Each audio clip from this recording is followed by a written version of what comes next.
Hello friends, welcome back to Wallet High School official channel. વાણિજ્ય વ્યવસ્થા અને સંચાલનના ઓનલાઈન અભ્યાસક્રમમાં ફરી એકવાર આપનું સ્વાગત છે. ફ્રેન્ડ્સ, અત્યાર સુધી આપણે વાણિજ્ય વ્યવસ્થા અને સંચાલનમાં જે ચર્ચાઓ કરી એમાં પ્રકરણની પ્રસ્તાવના, ત્યારબાદ સંચાલન એટલે શેનો અર્થ અને વિવિધ લેખકોના મતેની વ્યાખ્યાઓ પર ચર્ચાઓ કરી ગયા. અને એમાં એક સૌથી કોમન જે વ્યાખ્યા છે જે યાદ કરવા માટેનું સૂચન કરેલું આપણે કે સંચાલન એટલે અન્ય પાસેથી કામ લેવાની કળા. ત્યાર પછી આપણે સંચાલનનું સ્વરૂપ સમજતા હતા.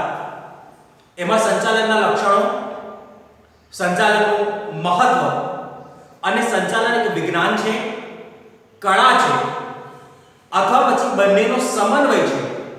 આપણે એના પર વિગતે ચર્ચાઓ કરી ગયા છે. ત્રીજો એક મુદ્દો પણ એમાં આપણે આવરી લીધો છે કે સંચાલન એક વ્યવસાય છે કે નથી, અને વ્યવસાય છે તો વ્યવસાયના કયા લક્ષણો સંચાલન ધરાવે છે એના પર આપણે અત્યાર સુધીમાં વિગતે ચર્ચાઓ કરી ચૂક્યા છે. ફ્રેન્ડ્સ, આજનો આપણો જે ટોપિક છે એ ટોપિક છે સંચાલનની વિવિધ સપાટી. ધંધાકીય એકમનું કદ જ્યાં સુધી નાનું હોય ત્યાં સુધી સંચાલનના કોઈ વ્યાપક પ્રશ્નો નથી. એક જ વ્યક્તિ છે, પોતે જ મૂડી લાવે છે, નફો કે નુકસાન ઉઠાવવાની તૈયારી બતાવે છે, તો એ સંદર્ભમાં પોતે જ પોતાનું સંચાલન કરે છે, ધંધાનું સંચાલન કરે છે એવું કહી શકાય. પણ મિત્રો, વાણિજ્ય વ્યવસ્થા અને સંચાલનના સંદર્ભમાં 12મા ધોરણની ટેક્સ્ટબુકને આપણે શરૂઆતની ઇન્ડેક્સની ચર્ચામાં વાત કરી ગયા છે કે ઓલમોસ્ટ આખું જે પુસ્તક છે એ ધંધાકીય એકમના સંદર્ભમાં પણ કયા સ્વરૂપના સંદર્ભમાં છે? જોઈન્ટ સ્ટોક કંપનીના સંદર્ભમાં. અને જ્યાં જોઈન્ટ સ્ટોક કંપનીની વાત આવે ત્યાં સ્વાભાવિક રીતે જ એક કરતા વધારે વ્યક્તિઓ સમાન હેતુ માટે કામ કરતા હોય છે. એટલે ધંધાકીય એકમનું કદ જેટલું મોટું હોય એટલી ધંધાકીય એકમની સપાટીઓ પણ વધારે હોય છે. એટલે એ અર્થમાં આજની આપણી જે ચર્ચા છે એ ધંધાકીય એકમમાં સંચાલનની વિવિધ સપાટીઓ પર આપણે ચર્ચાઓ કરવાની છે. તમે બોર્ડ ઉપર જોઈ શકો છો કે અહીંયા મેં એક આકૃતિ ડ્રો કરી છે.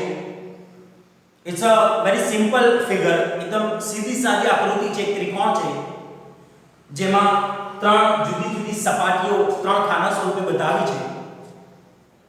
અને આ સંદર્ભમાં આપણે સંચાલનની સપાટીઓની ચર્ચા આગળ વધારવાની છે. અહીંયા ત્રણ શબ્દો લખ્યા છે ફ્રેન્ડ્સ. સૌથી પહેલા સંચાલનના ઉપરના ભાગમાં જે સપાટી છે એને સંચાલનની ઉચ્ચ સપાટી કહે છે. એટલા માટે એને ઉચ્ચ સપાટી સંચાલન કહે. ત્યાર પછી જે સપાટીનો ક્રમ આવે છે એને સામાન્ય રીતે મધ્ય સપાટી સંચાલન તરીકે ઓળખવામાં આવે છે. અને સંચાલનની જે છેવટની સપાટી છે, જે અંતિમ સપાટી છે, એને સામાન્ય રીતે સંચાલનની તળ સપાટી તરીકે ઓળખવામાં આવે છે. હવે એક બીજો પ્રશ્ન કે કઈ સપાટીમાં કોનો સમાવેશ થાય? આ ખૂબ મહત્વનો મુદ્દો છે ફ્રેન્ડ્સ. તો સંચાલનની ઉચ્ચ સપાટીમાં સંચાલક મંડળ, મેનેજિંગ ડિરેક્ટર અને જનરલ મેનેજરનો સમાવેશ થાય. એ ઉપરાંત ચોથું એક નામ આવશે CEO, ચીફ એક્ઝિક્યુટિવ ઓફિસર. આજની ચર્ચામાં જ આપણે આવરી લઈશું. મધ્ય સપાટીમાં સામાન્ય રીતે વિભાગીય અધિકારીઓનો સમાવેશ થાય છે. સ્વાભાવિક છે કે એકમ મોટું હોય એટલે જુદા જુદા વિભાગોમાં વહેંચાયેલું હોય. પાઠ્યપુસ્તક તમે જોશો તો તમને આવા વિભાગોના નામ આપેલા છે. ઉત્પાદન વિભાગ, ખરીદ વિભાગ, વેચાણ વિભાગ, એ ઉપરાંત નાણાં વિભાગ હોઈ શકે, કર્મચારીઓનો વિભાગ હોઈ શકે વગેરે. તો એકમ જેટલું મોટું હોય એટલા વધારે વિભાગોમાં વહેંચાયેલું હોય અને દરેક વિભાગ માટે એક અલગ અધિકારીની નિમણૂક થયેલી હોય. એટલા માટે મધ્ય સપાટીને સામાન્ય રીતે વિભાગીય અધિકારીઓની સપાટી તરીકે ઓળખવામાં આવે છે. અંતિમ સપાટીની વાત કરીએ ફ્રેન્ડ્સ આપણે, તો અંતિમ સપાટીને તળ સપાટી તરીકે ઓળખવામાં આવે છે. એને કાર્યકારી સપાટી પણ કહે છે. શા માટે આપણે આગળની ચર્ચામાં આવરી લઈશું આજના આપણા વિડિયોમાં. તળ સપાટી પર કોનો સમાવેશ થાય તો એના સંદર્ભમાં આપણે કહી શકીએ કે નિરીક્ષકો, જોબરો અને ફોરમેનનો સમાવેશ એ તળ સપાટી પર થાય છે. ફ્રેન્ડ્સ, વાણિજ્ય વ્યવસ્થા અને સંચાલન 12મા ધોરણના આપણા પાઠ્યપુસ્તકનો સૌથી સહેલો પ્રશ્ન આનાથી સહેલું કશું નહીં. એટલે સ્વાભાવિક છે કે એકદમ સિમ્પલ સમજણ છે અને આપણે એને સરસ રીતે સમજવાનું છે, પરીક્ષા માટે પણ મોસ્ટ ઇમ્પોર્ટન્ટ છે. ઘણીવાર પ્રશ્ન પૂછાય છે કે સંચાલનની વિવિધ સપાટીઓ આકૃતિ સહિત સમજાવો. ફ્રેન્ડ્સ, ખૂબ સહેલો અને સરળ પ્રશ્ન છે, આવડવો જોઈએ એવો પ્રશ્ન છે. સો સંચાલનની વિવિધ જે સપાટીઓ છે, કેટલી સપાટીઓ હોય છે? 3 સપાટીઓ હોય છે. કઈ સપાટી હોય છે? ઉચ્ચ સપાટી, મધ્ય સપાટી અને તળ સપાટી હોય છે. ઉચ્ચ સપાટી પર કોનો સમાવેશ થાય? તો સંચાલક મંડળ, મેનેજિંગ ડિરેક્ટર, જનરલ મેનેજર અને ચીફ એક્ઝિક્યુટિવ ઓફિસર.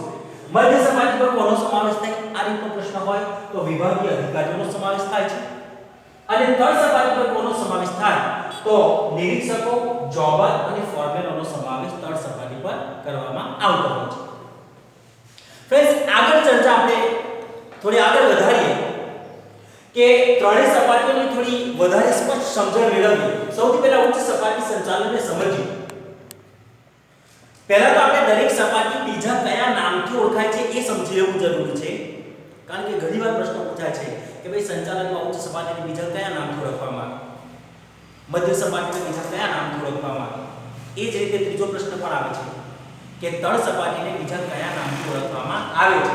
આ સંદર્ભમાં આપણે વાત કરીએ તો સંચાલનની ઉચ્ચ સપાટીને સામાન્ય રીતે ટોચની સપાટી, સર્વોચ્ચ સપાટી અથવા સર્વોચ્ચ સત્તા ધરાવતી સપાટી તરીકે ઓળખવામાં આવે છે. તો ફ્રેન્ડ્સ, ઉચ્ચ સપાટીનું બીજું નામ શું છે? સર્વોચ્ચ સત્તા ધરાવતી સપાટી, ટોચની સપાટી અથવા સર્વોચ્ચ સપાટી.